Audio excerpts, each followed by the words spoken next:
What is up, Flick fans, and welcome back to my channel. This is my X-Men countdown. I am counting down the movies from my least favorite to most favorite. There are 11 films now, including Deadpool 2. And I'm not gonna lie to you guys, this was a hard list to come up with. I was sitting and pacing myself when coming up with this. You guys who follow me on Stardust, you probably know how this is going to turn out because you have been seeing me counting them down, but I don't have Deadpool 2 in that list. And this was a hard list to come up with. I have been sitting and trying to debate this in my head for the last few days. If you guys follow me on Stardust, you know how this thing's going to turn out, except I did not include Deadpool 2 in that list, so I have to figure out where am I going to place that after just one watch. And that's another thing, the more I talk about Deadpool 2, the more I kind of like it, so I feel like it's going to move eventually, but I have a concrete list. Let's get into it. You guys are definitely 100% going to have a different list than me. That's the beauty about creating things like this, is everything is different, so I want you guys to comment your thoughts down below. What is your favorite X-Men movie, your least favorite? Why do you have the film where it is?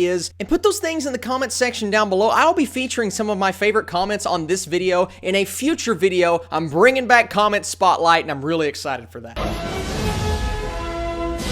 And you guys probably could have guessed that this was going to be at the bottom of the list, and that is X-Men Origins. Whatever. God, this movie just irritates me. It makes me so mad. There are moments, I will give it that. The beginning with Sabretooth, there are some fight scenes that I really like, some characters that I enjoyed, but you just put it all together and it's one giant incohesive mess. That's what I consider X-Men Origins Wolverine. When it's on TV and I have literally nothing else to do, I will stop and watch it just for Hugh Jackman alone and the entertainment value of some of the fight scenes, but that's it. Nothing else about this movie works, especially what they did to Ryan Reynolds.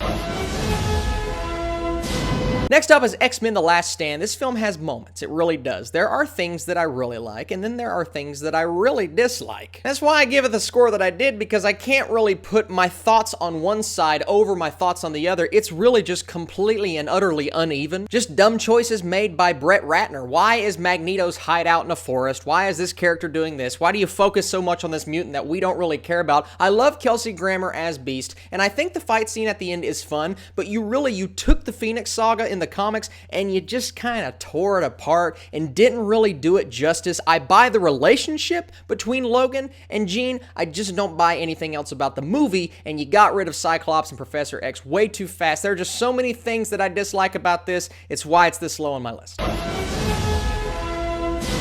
Next up is X-Men Apocalypse. Now, I did have this movie a little higher when I first watched it. I was in the positive territory. Now I'm a little bit more towards the negative just because Apocalypse had some great moments. I thought Apocalypse was a cool villain, even though he was a little underwhelming. I didn't love the look of him, but then you bring in all of those new characters, and while I liked the casting for the majority of them, you just didn't get those moments that I really wanted from a young X-Men group. I mean, there was a deleted scene of them all hanging out at the mall. Why not include things like that in the movie instead of shoehorning cameos in and giving Quicksilver nothing to do? I'll say this, he had more to do than he did in Days of Future Past, but I just want more Quicksilver. He's like the coolest new character. I didn't understand a lot of the decisions that Bryan Singer made about this movie. It was just one of the more generic X-Men / superhero movies. I wanted to see something different, and I didn't see it.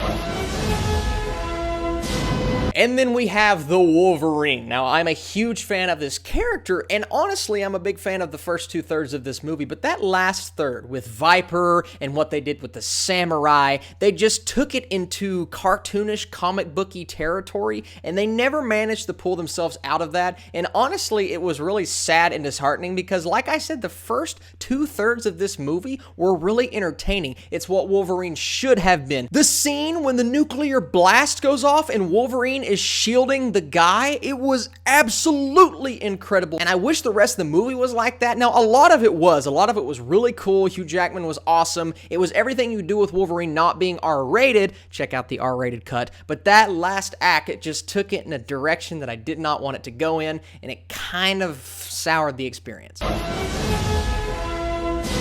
Now we come to X-Men. When I first saw this movie as a kid, I was a huge fan of the comic books and both animated series. I saw this movie, I fell in love with the cast and the characters. I thought it was flipping awesome. Now going back and watching it, I don't think it holds up, say, as much as an X-Men 2, but X-Men 1 really does get you into the people that you now know and love as these characters. It introduces Patrick Stewart, Ian McKellen, Hugh Jackman, perfectly into this world. I've never seen a superhero movie introduce characters as good as this one did. There are some plot points that kind of fall apart, and it's a little more, there's not as much going on as the X-Men movies now, which you could honestly say that's a good thing, but X-Men is a solid movie. It did a lot for the genre, and I want to go back and revisit it because it's been a little bit too long.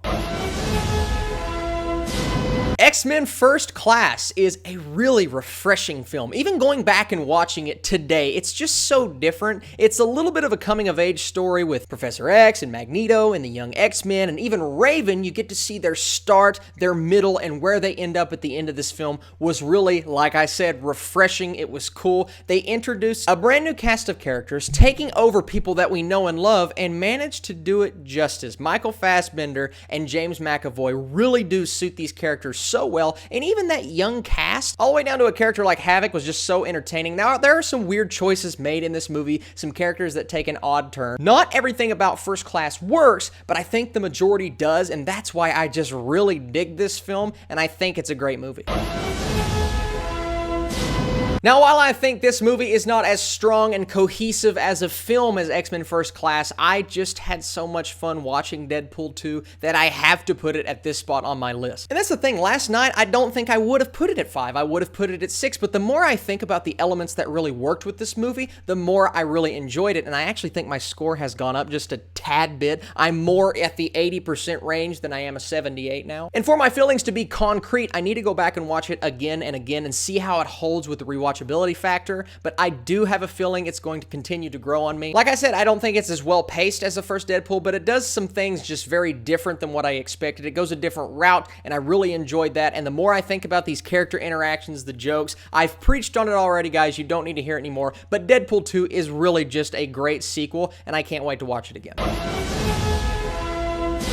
Now, X-Men 2 is also a great sequel, and X-Men 2 did what, say, Spider-Man 2 did to Spider-Man. It took everything you liked about the first movie, and it just kind of bumped it up, and that's what I really enjoyed about what Bryan Singer did with this world, and he even brings in the theme song in X2. If you guys don't remember, it didn't exist in X-Men 1. They bring that in, they bring it back in Days of Future Past. I loved what they did with the villains, William Stryker and Magneto and Jason. There are so many elements here that just come together, and that third act with what happens to Jean Grey, the emotion that you feel, Wolverine starting to figure out his backstory, and bringing Rogue back, making her more of a central character like she was in the first one. I loved every decision here. It doesn't hold up on every single level, just kind of like X-Men 1, but overall, I think X-Men 2 is a very underrated sequel. It's one of the better comic book movies ever made, and I need to go watch it again because there are some great elements, including Nightcrawler, who is awesome.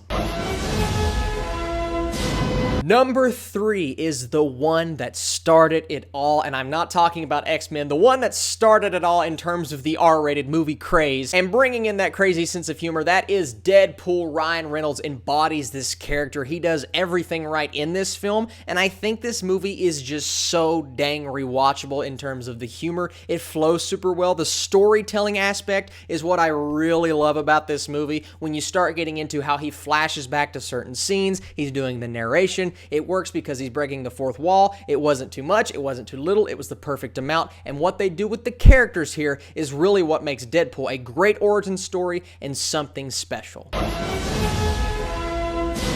Here's the one that I think is going to surprise a lot of people. X-Men Days of Future Past is maybe my personal most surprising choice at this high up on a superheroes/X-Men list. I love it. I really do. And the more I watch it, the more I love it, the higher it's been. It's in my top 10 comic book movies ever made. Now, not everyone is going to agree with me, but I think what Bryan Singer did here with meshing the old cast and the new cast, bringing you an epic soundtrack, an epic score with the incredible editing that he does, switching from past to present to future. I love everything about this story. I think Peter Dinklage is great in this movie. Now, if you think too hard about the time travel, some of it starts to get a little and I see why people have a problem with that when it comes to rating this movie, but overall, I think Days of Future Past is epic. It's awesome. It's emotional. The beginning and the ending of this movie are some of the most epic themes I have ever seen in a comic book film, and yes, it's a controversial choice, but it's number 2 on my X-Men list. Gotta stay true to my guns.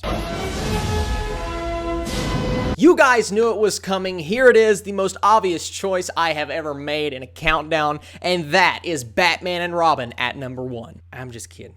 That's a joke. No, it's Logan. You guys knew it would be Logan. It's 100%. I love this movie. I continue to go back and watch this film, and it's not really one that you should want to go back and rewatch because it's emotional. There's not that much humor in it. Now, don't get me wrong. There is humor within Patrick Stewart and what Hugh Jackman does in certain scenes, but it's just one of those that kind of wrecks you to the core, and I feel like the more I watch it, the more invested I am going to be in seeing Hugh Jackman again on screen because I think they did him justice with his death, but I'm just going to miss Wolverine so much, y'all. He's so good. He carried the X-Men franchise. He carried his own franchise, even though a lot of the movies don't hold up, and Logan just did the character justice. It's what I've always wanted, seeing Wolverine on screen. It's that R-rated goodness. Sure, he cursed a lot more than I expected him to in the beginning of that movie, but overall, you feel the emotion towards the end, the heart, the characters, X-23, everything they do. I've talked about it enough. I'm going to shut up about my number 1 favorite X-Men movie, and that is Logan. So there you go, guys. That is my list. I mean, the top 7, 8 movies I enjoy to really enjoy, and there's not a lot of bad when it comes to the X-Men franchise. Now, I know a lot of people look at X-Men The Last Stand and X-Men Origins Wolverine and say, wow, Fox has really messed up their characters, and if you include the Fantastic Four movies, then yeah, they have not done a very good job in terms of as a whole. But doing justice to at least 8 out of 11 movies is pretty impressive. That's a good track record. Now, we have to wait and see what happens with Marvel and Fox and whatever, but regardless, I'm excited for New Mutants, Dark Phoenix, and especially X-Force after seeing Deadpool 2. So what do you guys think about my list? Be sure to comment your lists. Thank you so much for everything you guys do, watching my videos, giving me the thumbs up, hitting that notification bell, because sometimes YouTube just doesn't give my subscribers my videos and notify them when I post,